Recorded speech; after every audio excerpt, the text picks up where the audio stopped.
Okay, Mark, sa ngayon ay mukhang hindi na natin matatapos yung pag-live report natin mula dito sa kinatatayuan natin malapit sa facility ni Private First Class Joseph Scott Pemberton dahil kung napapansin mo ay napapaligiran na tayo ng mga taga-Civil Disturbance Management Unit at pinapaalis na tayo ngayon ng pwersahan. So hindi tayo alis, pinaligiran na tayo. In fact, sa pilitan, we have to leave dahil pinagbabawalan na ang media dito sa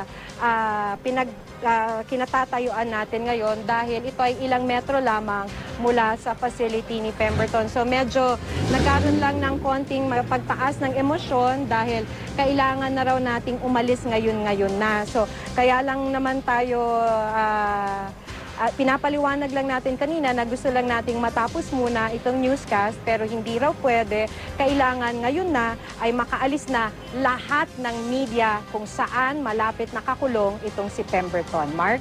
Maki, kung sa bagay, marami-rami ka na rin namang naiulat sa atin tungkol sa nangyayari dyan at dahil dyan maraming salamat sa iyo. Ingat kapag uwi.